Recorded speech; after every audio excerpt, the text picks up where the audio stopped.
Assalamualaikum warahmatullahi wabarakatuh. Kita kembali lagi di mata kuliah metode formal. Di sini kita udah masuk ke pertemuan ke-6 ya. Di sini kita akan membahas mengenai cabang logika dan bahasa spesifikasi formal.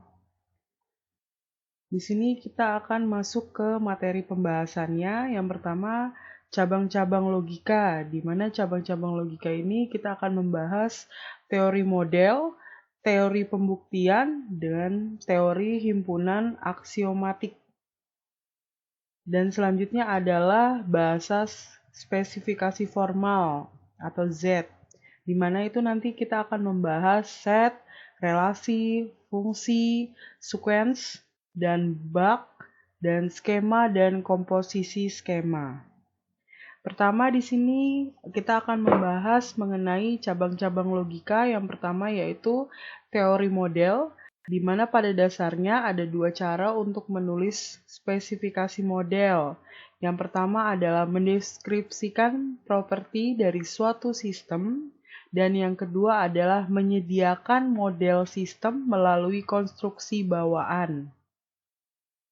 Di sini juga teori model, terkadang seorang menggunakan spesifikasi formal yang berorientasi pada properti dan model. Di sini yang dimaksud dengan properti adalah diekspresikan oleh aksioma logis, sedangkan model adalah diturunkan dengan bantuan operasi teori ataupun sampai dengan himpunan. Dan keduanya sudah ada dalam logika matematika, di mana kita memiliki sintak untuk mengekspresikan properti logik dan sematik yang menjelaskan apa yang kita bicarakan. Aspek logika ini disebut dengan nama teori model. Di satu sisi, orang membedakan konsep pernyataan logis yang dibangun di atas bahasa formal. Misalnya kita bisa lihat rumus ini. Selanjutnya, teori model juga mempunyai konsep dasar, yaitu adalah relasi yang disebut dengan konsekuensi logis dan konsekuensi sematik. Misalkan kalimat E adalah konsekuensi sematik dari kalimat A, B, C, dan lain sebagainya. Jika setiap model yang memiliki properti A, B, C, dan lain sebagainya, maka juga memiliki properti E. Ini adalah relasi yang sangat konkret. Contoh, ada 3 properti, misalnya properti A, B, dan C. Properti A, setiap terminal adalah bagian dari peralatan. Coba kita fokus ke tulisan yang bold, terminal. Dan yang properti B, setiap peralatan memiliki nomor registrasi. Berarti yang boldnya, yang B adalah nomor registrasi. Selanjutnya, properti C, telepon ini adalah terminal. Berarti yang boldnya adalah telepon. Jadi, maka secara sistematis, kalimat E menjadi telepon ini memiliki nomor registrasi. Kalau kita dapat simpulkan. Nah, berarti konsep model ini memiliki atau mewakili sebuah situasi. Kesimpulan dari 3 properti tadi menjadi telepon ini memiliki nomor registrasi. Selanjutnya, teori pembuktian. Jadi dalam teori pembuktian ini, konsep konsekuensi sematik memiliki cacat yang sangat besar, yaitu sangat sulit atau bahkan tidak mungkin untuk memeriksanya secara langsung. Karena kita harus mempertimbangkan setiap kemungkinan model yang ada. Secara umum jumlahnya tidak terbatas. Dan ini adalah salah satu alasan untuk menggunakan relasi lain yang disebut dengan probabilitas atau pembuktian. Misalnya kita contohkan di sini kalimat E dapat dibuktikan dari kalimat A, B, C, dan lain sebagainya. Jika kita dapat membuktikan formal E hanya dengan menggunakan hipotesis A, B, C, dan lain sebagainya, dalam kombinasi dengan aksioma atau aturan logika, E dapat disangkal jika negasinya dapat dibuktikan. Sebagai contoh, kita mengetahui bahwa E dapat dibuktikan, dapatlah kita menemukan bukti E hanya dengan menggunakan subrumus dari E. Jika jawaban ya, maka ruang pencarian bukti dapat dibatasi secara signifikan, atau ini sangat penting untuk automatisasi alat bukti. Dan secara studi tentang himpunan aksioma atau aturan logis dipandang sebagai kalkulasi formal dan hubungannya dengan konsep konsekuensi sematik merupakan ranah dalam teori pembuktian. Dan dalam teori model, sematik kalimat logis diberikan oleh nilai kebenaran, dan teori bukti memberikan perspektif sematik yang berbeda, yang lebih akurat, di mana kalimat logis dikaitkan dengan serangkaian bukti yang menyimpulkan kalimat ini bukan dengan nilai sederhana, benar ataupun salah, tapi kumpulan bukti ini juga sebagai kumpulan algoritma yang terkadang disebut dengan Heytigian. Tujuan dari Heytigian adalah untuk menafsirkan logika intuisionistik, logika intuisi yang ditemukan oleh Brouwer selama Foundation Crisis. Dan yang selanjutnya adalah teori pembuktian, di mana logika intuisi menentang validasi secara hukum. Yang terkenal diantaranya adalah pengecualian hukum tengah yang dinyatakan sebagai ini ya, kita lihat di sini juga selanjutnya dapat dibaca.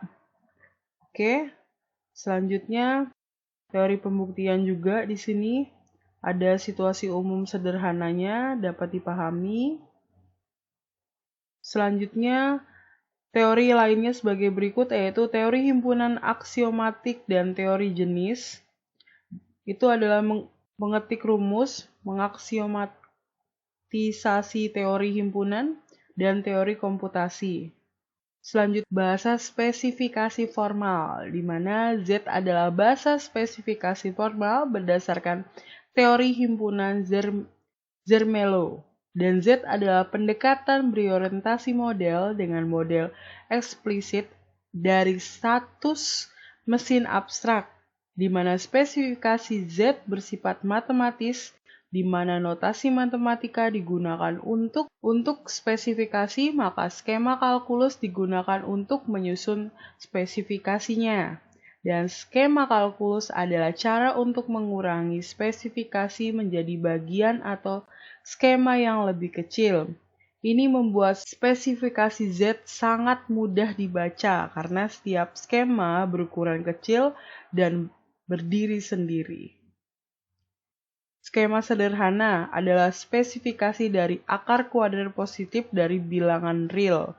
Bisa dilihat di gambar 6 ini, yaitu spesifikasi akar kuadrat positif, di mana prasyaratnya adalah untuk spesifikasi fungsi akar kuadrat di atas adalah num, tanda tanya lebih besar sama dengan 0, artinya fungsi square root dapat diterapkan ke bilangan real positif saja, dan kondisi akhir dari fungsi akar kuadrat adalah root seru pangkat 2 sama dengan num, tanda tanya, dan root tanda seru lebih besar sama dengan 0, artinya akar kuadrat dari sebuah angka adalah positif dan kuadratnya menghasilkan angka tersebut. Selanjutnya kita masuk ke set, di mana set atau himpunan adalah kumpulan elemen-elemen yang unik. Dan set juga memiliki kriteria, di mana elemen yang sama tidak dapat di sebuah set lebih dari satu kali. Jadi buku ini jadi di sini ada gambar tas, buku, laptop, HP, dan pensil. Jadi yang masuk di dalam tas ini satu buku, satu laptop, satu HP, satu pensil, dan tidak bisa satu bukunya masuk lagi, tidak bisa. Saya tidak memperhatikan urutan elemen, jadi dia dari buku masuk ke tas, HP masuk ke tas, laptop. Jadi tidak ada urutan, terserah mau yang mana duluan. Selanjutnya di sini set juga cara untuk mempresentasikan sebuah set. Jadi di sini kita memakai kurung kurawal ya di sini. Dan di sini ada sebagai contohnya misalnya 1, 2, 3, 4. Jadi dari angka ini harus ada kurung kurawal pembuka dan penutupnya. Sama di sini di Samarinda, Bontang, Balikpapan juga ada buka dan tutup kurawalnya. Dan di sini ada X harus memenuhi kriteria Y. Dan Y itu kriteria yang harus dipenuhi. Oke. Selanjutnya jika himpunannya setnya kosong, maka dapat ditulis tutup buka dan tutup kurung kurawal seperti ini atau simbol seperti ini, maka setnya dinyatakan kosong. Operasi set juga di sini ada membership, equality, subset, proper subset, union atau gabungan, intersection atau irisan, ada difference juga. Dan selanjutnya yaitu ada relasi. Relasi adalah hubungan. Hubungan dari himpunan A ke B adalah pemasangan anggota-anggota A dengan anggota-anggota B. Dan relasi dalam matematika misalnya lebih dari, kurang dari, setengah dari, faktor dari, dan lain sebagainya. Di sini ada contohnya nih. Jadi diagram di samping ini dinamakan diagram panah. Arah relasi ditunjukkan dengan anak panah nih arah relasi. Dan nama relasi adalah kurang dari. Di mana kita lihat, kita dapat ketahui yang A itu nilainya 1 sampai 4 dan yang B itu adalah 1 sampai 3. Jika himpunan A ke himpunan B dinyatakan relasi kurang dari, berarti kita dapat di sini menambahkan garis panah yaitu 1 itu adalah kurang dari 2 dan 1 adalah kurang dari 3. 2 kurang dari 3. Maka didapatlah suatu relasi atau diagram panah kurang dari nilai yang sudah diketahui. Selanjutnya yaitu menyatakan relasi. Relasi antara dua himpunan dapat dinyatakan dengan 3 cara. Yang pertama adalah diagram panah, diagram kartesius, dan himpunan pasangan berurutan. Di sini adalah diagram panah, di mana di sini Anto suka sepak bola, maka panahnya ke arah sepak bola. Andi suka voli dan bulu tangkis. Andi suka voli dan bulu tangkis. Budi dan Basri suka basket dan sepak bola. Oke, panahnya ke basket dan sepak bola. Buatlah diagram keadaan tersebut bila A adalah himpunan anak dan B adalah himpunan olahraga. Jadi kita lihat di A ini. Ini adalah nama-namanya ya, berarti di A ini adalah himpunan anaknya dan di B ini adalah himpunan olahraganya. Selanjutnya di sini ada diagram panah. Di mana diagram panah ini kita dapat ketahui bahwa yang P-nya ini ada 1, 2, 3, dan 4, sedangkan Q-nya ada 2, 4, 6, dan 8. Jadi di sini relasi hubungan setengah dari. Jadi 1 setengah dari 2, 2 setengah dari 4, 3 setengah dari 6, dan 4 setengah dari 8. Oke, selanjutnya ada diagram kartesius. Di mana kita di sini diketahui A itu adalah 1 sampai dengan 5 dan B adalah 1 sampai dengan 10. Gambarlah diagram kartesius yang menyatakan relasi A dan B dengan hubungan. Yang pertama adalah 1 lebih dari dan yang kedua adalah akar kuadrat dari. Jadi 2 itu adalah 1 lebih dari 2, 1. 3 itu adalah 1 lebih dari 2. Sampai dengan 5, 1 lebih dari 4. Oke, selanjutnya adalah akar kuadrat dari. Jadi kita lihat di sini adalah 1, yaitu akar kuadrat dari 1. 2 adalah akar kuadrat dari 4. 3 ada akar kuadratnya adalah 9. Karena di sini B-nya sampai 10, berarti cukup sampai dengan 3. Jadi gambarnya adalah seperti ini. Selanjutnya adalah fungsi. Jadi fungsi itu adalah suatu aturan yang memasangkan tiap anggota X pada suatu himpunan, daerah asal atau domain dengan tepat sebuah nilai Y dari himpunan kedua, yaitu daerah kawan atau kodomain, di mana himpunan nilai yang diperoleh disebut daerah hasil atau rank fungsi tersebut. Selanjutnya di sini ada contoh fungsi diagram panah di sini. Di sini nilai daerah asal atau domainnya ada 0, 2, 4, dan 6. Sedangkan daerah kawan atau kodomain di sini yang B ini ada 1 sampai dengan 5. Dan angka 1, 2, dan 5 ini termasuk daerah hasil atau rank. Oke. Selanjutnya notasi fungsi. Fungsi atau pemetaan dapat dinotasikan dengan huruf kecil, F, G, H, dan lain sebagainya. Misalkan nih, dalam pembacaan ini yaitu dibaca F memetakan X ke Y. Maka Y sama dengan F dari X. Digunakan untuk menunjukkan bahwa Y adalah fungsi dari X.